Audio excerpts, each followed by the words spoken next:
Sejam bem-vindos a mais uma aula do Hidráulica Descomplicada. Sou a professora Dariana Lima e hoje nossa aula será sobre os diagramas de Moody.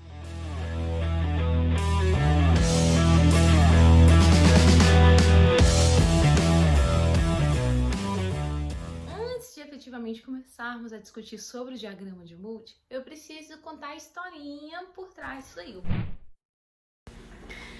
Essa historinha aqui vai começar com um físico alemão chamado Prandtl. Eu teria que pronunciar isso em alemão e eu confesso que eu não sei. Agradeço aí quem puder me ajudar.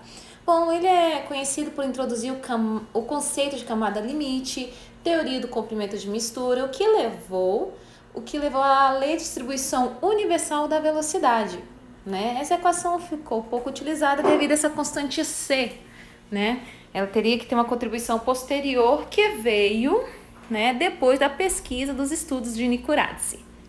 Nikuradze foi aluno de doutorado de Prandtl em 1920, né, trabalhou como pesquisador, também já foi diretor, etc, e se envolveu com hidrodinâmica. Em 1933, ele mediu de forma cuidadosa o atrito, mediu de forma cuidadosa o fator de atrito, né? Ele realizou um ensaio em que ele pegou uma tubulação, né, variou os seus diâmetros e controlava a rugosidade dessa tubulação. Essa rugosidade era artificial e ele controlava pelo diâmetro dos grãos de areia que eram fixados, né, nessa parede interna.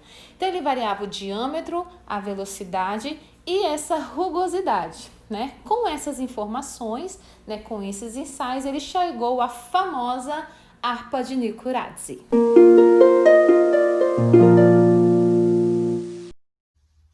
Então aqui a famosa harpa de Nikuradze. Aqui ele identificou, né, podemos identificar 5 regiões, onde o escoamento é laminar, o número de Reynolds menor que 3.500, a região aqui de transição, né, região de transição entre o laminar e o turbulento, o turbulento hidraulicamente liso, o hidraulicamente rugoso e a transição entre o escoamento turbulento liso e rugoso. Bom, aqui nesse primeiro momento, o fator de atrito para o escoamento laminar só vai depender do número de Reynolds, né? Até que a fórmula é F igual a 64 sobre Reynolds. Nessa região, o fator de atrito não fica caracterizado, os bons engenheiros evitam essa região, eu falei os bons engenheiros. E nessa parte aqui nós vamos ter o hidraulicamente liso. O fator de atrito da região hidraulicamente lisa, ela vai depender do número de Reynolds. Ela não vai depender da rugosidade relativa. Bom, a explicação é porque quando você tem um escoamento hidraulicamente liso, vai mexer mesmo com o conceito de camada limite. Você vai ter uma pequena camada que vai tampar essas aderências e vai deixar para o escoamento principal, vai deixar como se o tubo fosse liso, né? Então a influência daquelas rugosidades será mínima, ínfima sobre o núcleo turbulento do escoamento. Temos a região de transição, né, entre o liso e o rugoso. Nessa região, o cálculo do fator de atrito vai depender da rugosidade relativa e do número de Reynolds. E no escoamento turbulento, vai depender, severamente turbulento, que nós chamamos de turbulento rugoso, ele só vai depender da rugosidade relativa, vai independer do número de Reynolds. Ó, você pode aumentar o número de Reynolds e esse fator de atrito permanecerá constante. Depois dessa contribuição de Nikuradze, foi possível pegar aquelas equações que o seu orientador tinha deixado lá em 1904 e estabelecer lei de resistência do escoamento, né? Com essa contribuição foi possível derivar fórmulas de fator de atrito para escoamento turbulento liso e o turbulento rugoso. A região de transição vai ter uma resposta mais efetiva em 1939 com a famosa fórmula de Colebrook-White, né, em 1939, onde o fator de atrito fica implícito, né? Você tem um dos dois lados da igualdade. Exatamente. Hoje é fácil mexer com essa equação, porque você só pegando Excel, né, fazer lá a aproximação, tentativa e erro, já foi. Mas na época, imagina a dificuldade. Bom, e anos depois, nós vamos ter Moody. Enfim, chegamos no Moody. Ele é um engenheiro, que foi hidráulica da Escola de Engenharia de Princeton. Só podia ser professor, gente, só podia ser professor. Porque é professor, o professor gosta de ajudar o aluno. Então, o que ele fez? Ele pegou lá a equação de Colebrook-White e montou essa belezura aqui, gente, ó, facilitar a nossa vida. Veja só que lindo aqui o diagrama de Moody. Lembra muito a arco de Licurades. Você tem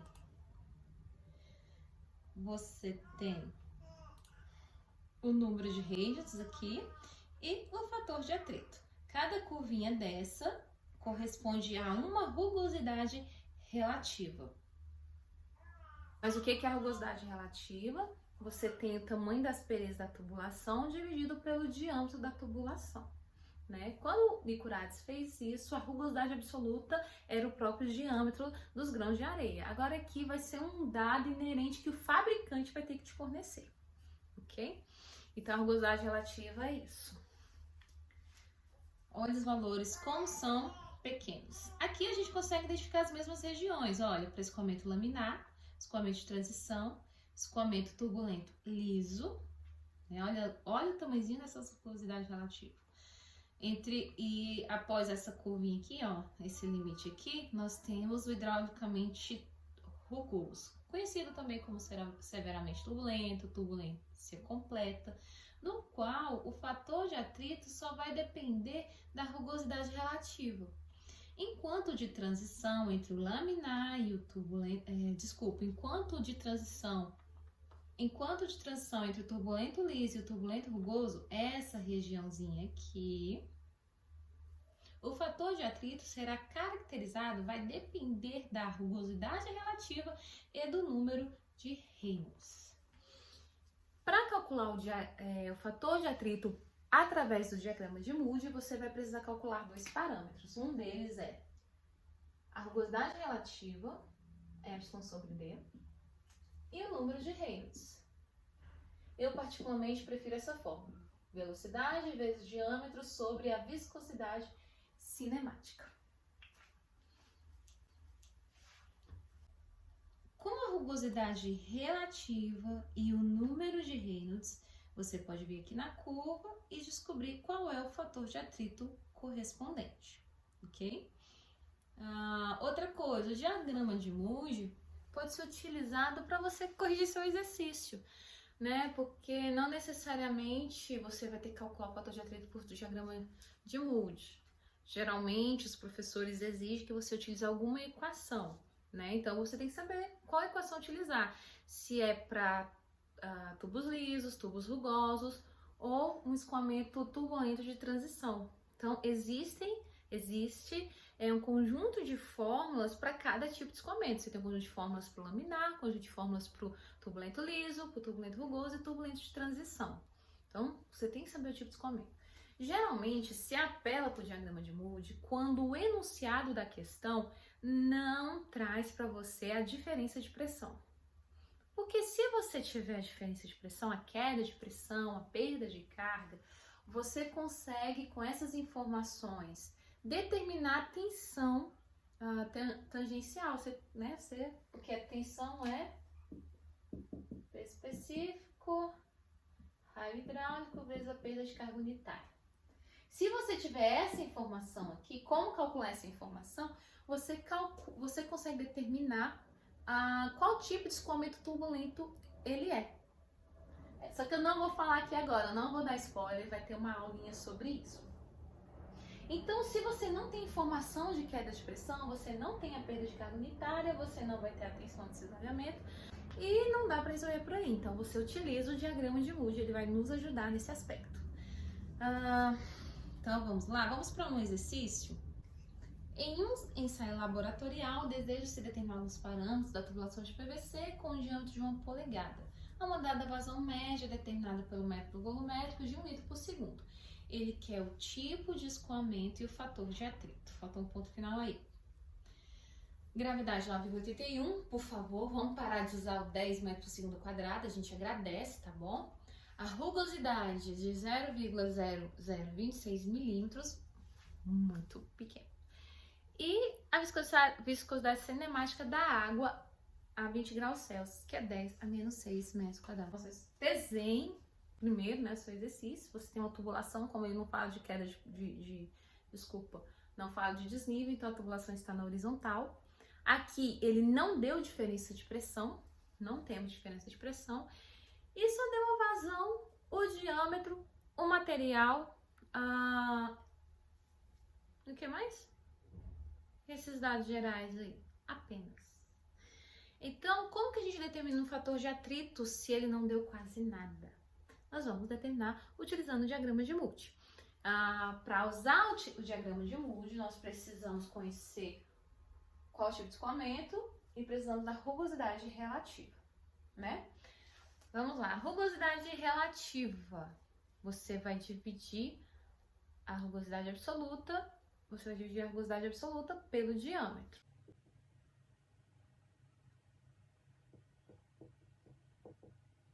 Eu já passei as informações previamente para o sistema internacional, né, não coloquei nesse vídeo, e dividir pelo diâmetro. O diâmetro é uma polegada equivalente a 2,54 centímetros, que é equivalente a 0,0254 metros.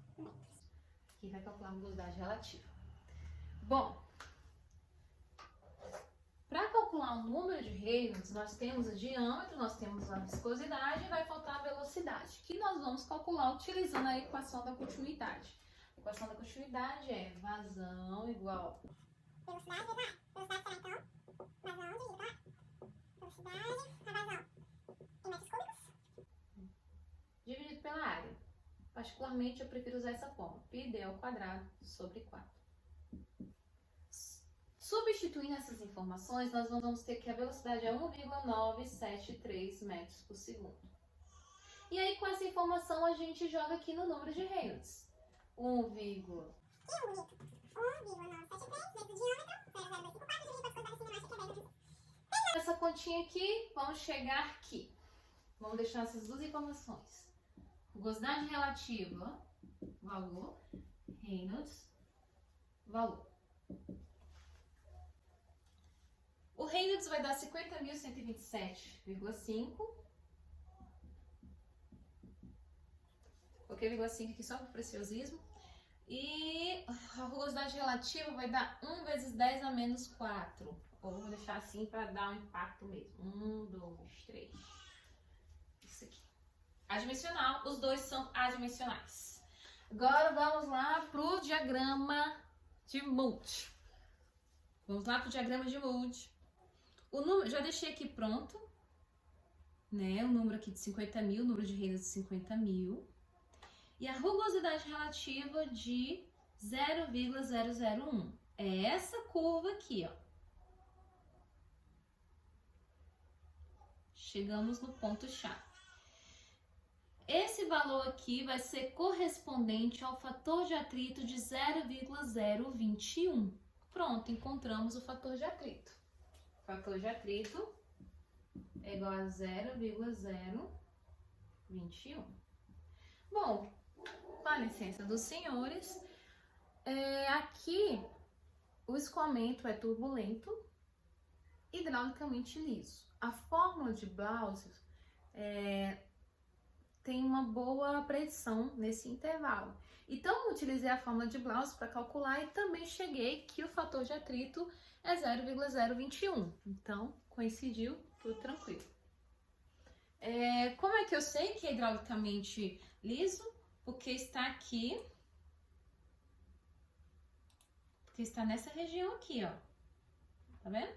Então, a gente sabe que é turbulento liso. Se tivesse dado nessa região, nós saberíamos que é de transição entre o liso e o rugoso. E se tivesse dado nessa região, escoamento turbulento rugoso.